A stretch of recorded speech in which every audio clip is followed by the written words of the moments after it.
What's up, guys? Postseason recap for today. Dodgers finally get burned by a bullpen game. Ryan Brazier gives up a solo shot to Frankie Lindor. And of course, it's Francisco Lindor snapping the Dodgers' insane 33-inning scoreless streak. And then Landon Knack, the long man, gets smacked for a 5-run second inning. Of course, you walk Francisco Lindor to load the bases and go after Vientos. Knack got ahead 0-2, but got it to 3-2, had to come to him, and Vientos, who's become a star right before our eyes, 11 RBIs in 9 postseason games for him.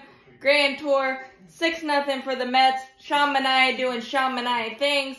5 great innings, and then did give up a solo shot to Muncy, and then kind of lost it a little bit in the 6th with back-to-back walks. Opened the door slightly for the Dodgers. Mets defense also did that as well. They were able to get a 2-run single under the glove of Pete Alonso. I don't know how it went under his glove. Maybe bright lights or how bright it was with the shadows. I don't know, but bases loaded, 1 out, 6-3, and Maton was able to induce a insanely important twin killing. It almost slipped out of Vientos' glove, but great turn to keep it 6-3. They did have second and third, 2 outs against Diaz in the 8th, and Kike Hernandez once again got a hanging slider, but just got under it to keep the 6-3 lead. And then the Mets were able to tack on a run with the wily veteran Starling Marte. Had 3 hits today, RBI single to make it 7-3. But of course, Edwin Diaz doesn't make anything easy. Pages, broken bat single to start the 9th, and then a walk to Shohei Ohtani. But then he found it with his fastball, striking out Freeman, Betts, and forgot who was second for the Dodgers, but 3 straight strikeouts. But Edwin Diaz has got to make it easier on himself somehow.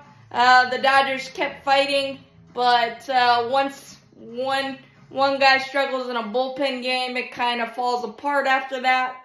Nice job by the Mets coming back after that 9-0 blowout, but blowouts are easier to take and to move on from in the postseason than anything, and they were able to do that again. Sean Manaea doing Sean Manaea things. It was really good, but they're going to really have to lean on Severino and their other starters and Quintana, because they still got away with it today. The Dodgers had 8 or 9 walks and only scored 3 runs. And they were able to hold the top of the order for the Dodgers to 0 for 19 with a couple walks mixed in there, obviously. But if you do that, you can still win it. But you're playing with fire with the amount of walks you're having. But 7-3 victory ties it up, going to New York, Queens anyway. And then the Yankees open up the ALCS with a victory. Carlos Rodon controlled the emotions great. Had the most swing and misses by a Yankee starter with 24, I believe. Retired 11 in a row at one point. The only blemish was a Brian Rocchio solo blast. And got a little tired at the end, but 9 strikeouts. 3 hits, nothing else. Really, really good for Rodon. Nice bounce back. Soto does Soto things. And they took advantage of Cleveland wildness. Bo Naylor was a bucking Bronco back there. And the youngster Castillo had 4 wild pitches. The Guardians had 5 as a team. Most since 2000. Rick Ankiel, I believe, in a game. So the lights were a little too bright for the youngster. And I don't think he's pitched in forever, so give him a little leeway there. But Bo Naylor's got to be a little bit better on some of those wild pitches as well. 2 wild pitches equal a couple runs. Stanton solo blast after the Cleveland bullpen, which it wasn't even the elite part of the Cleveland bullpen, retired 14 of 15, but Stanton had a missile to make it 5-1. Cleveland fought back, 3 singles in the 8th off lefty Tim Hill, and a very astute play by Rocchio to run into Tim Hill to create an interference. Stephen Kwan single to make it 5-2. First and third, 1 out. Luke Weaver came in.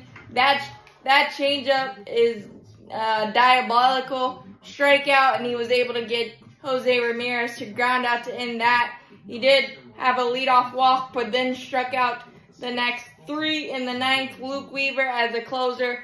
It's not a secret anymore, but he is absolutely amazing. Closers with starting pitching repertoires may be a new trend we see, just because you have something soft to go to and keep the hitters off balance. Luke Weaver's done that all postseason long. And Judge also had a sac fly, so the Yankees were finally able to take advantage of Guardians and pitching staff wildness, which they've been accepting all postseason, but they couldn't really put the dagger. And I don't know that necessarily they put the dagger tonight either, but they were able to take advantage of a lot of mistakes, more so tonight than they were able to in the Royal Series. So we will see what happens, but the Guardians a little bit back against the wall, but you got your best starter, Tanner Bybee. Yes, your starting pitching is thin, but they've done this road before, and they understand that, so is what it is. But Yankees up 1-0, tied 1-1 in LA and the Mets, so we'll see what happens. But as always, go Braves, go baseball, what a day.